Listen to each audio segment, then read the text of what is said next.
Morning,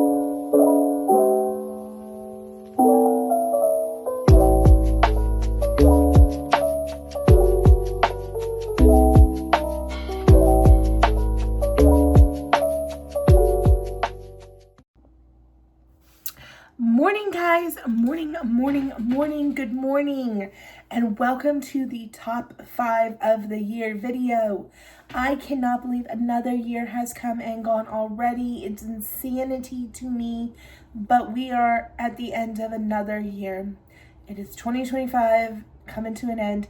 We're going into 2026. I read somewhere around 130, 140 books this year, and I had a really hard time picking a top 5. And believe it or not, my number 5 pick came at the 11th hour. I read my number 5 pick for the year on Christmas Day. So I'm gonna be real bluntly honest with you. The probably 5 through 8 position are pretty fluctuating, but I think because I just finished number 5's choice, it's like inching above my other choices that were going to go for number 5, and that's why. So this is all really relative. I read some incredible books this year, and some that disappointed me, but we're going to talk first about my favorites of the year. Picking a top 5 was incredibly hard this year, like I said, but picking a favorite book of the year was not the hard part. The easiest part was picking my favorite book of the year.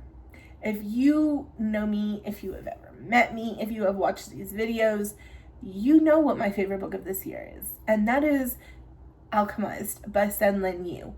That is hands down my favorite book of the year. I went to a midnight release party for this book at the ripe old age of 39 years old, okay? I never thought I would go to another midnight release party in my life, but I had pre-ordered it. It got canceled.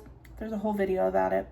My pre-order got canceled. I had to go out if I wanted a physical copy of this book. I could not guarantee it would be in the store the next day. I went to a midnight release for it and then stayed up until like 2 a.m. reading the first dozen chapters. Alchemized is a story I'm very familiar with because it is the Manacled retelling. Manacled was a Draco and Hermione fanfiction that was out in the internets for years and years that I was very passionate about, and I loved the story.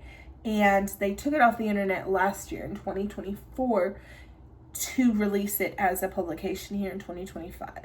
I read 3, if not more, Hermione fanfictions that were redone and republicated this year, and that makes me so happy for independent writers. That means so much to me as a writer myself, as friends of writers. Like it gives you hope that, you know what, maybe you don't have to have this huge contract with this big conglomerate publication to actually get your writing out there, and we need that in this industry. So Alchemized, do not let anyone tell you it's a romance, because it's not a freaking romance. It is a war story. It is a tragedy. It has a little romance, well, a lot of romance, but let's be real, it's really dark. It's got a lot of trigger warnings. Check all of them before you go into this, because if you have any triggers at all, it might be in this book.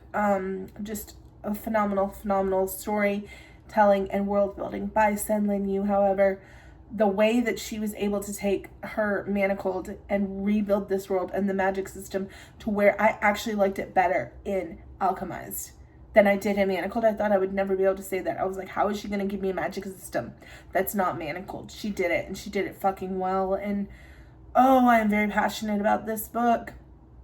So yeah, my book of the year, my number 1 was Alchemized by Sen-Lin Yu. And my number 2 was also pretty dark.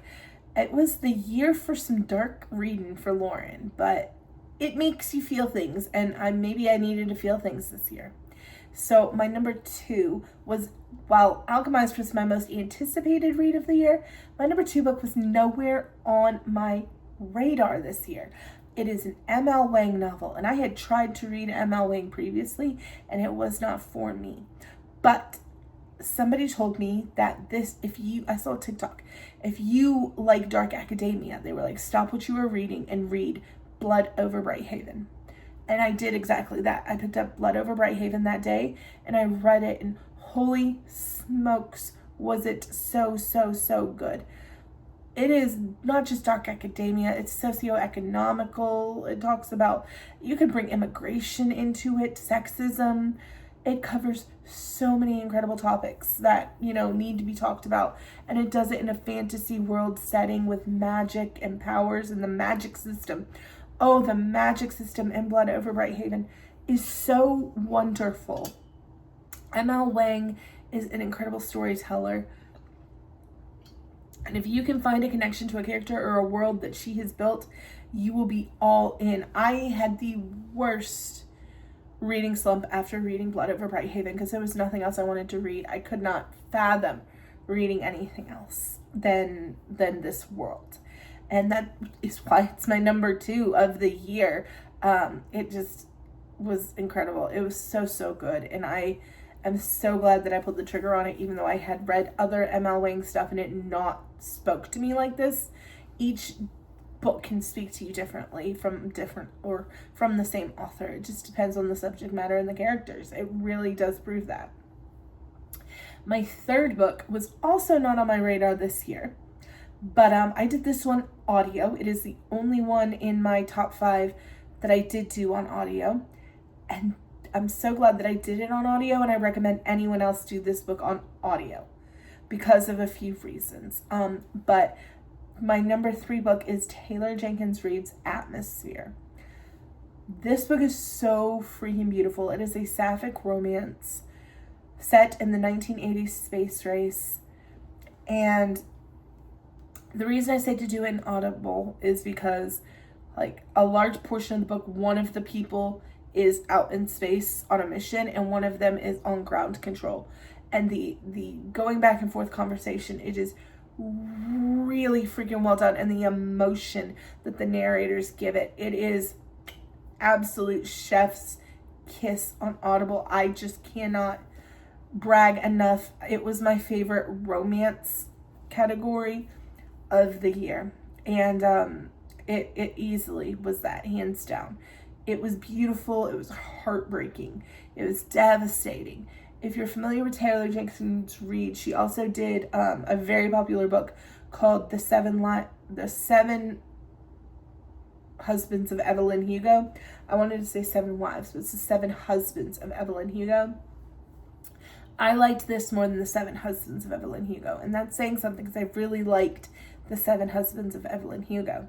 But Atmosphere is my favorite Taylor Jenkins Reid, and that is no contest, no question. It was phenomenal. Now, my number 4, I found on Kindle Unlimited on the cruise that I took with my daughter on a whim, and it became one of my favorite books of the summer. It is my romantasy of this list, the only romantasy on the list. So far, we have had 2 Alchemized in Blood Over Brighthaven, or somewhere in either, I guess I would call them fantasy, maybe sci-fi, but probably fantasy. Atmosphere is easily in the contemporary romance section of things, or historical. Ooh, it might be historical romance.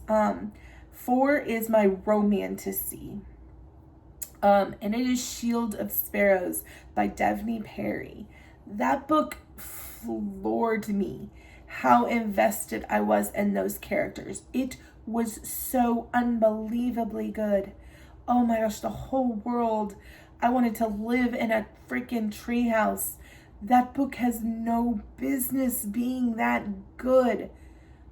Oh, I was obsessed for like all of the month of July with Shield of Sparrows. It was just that good.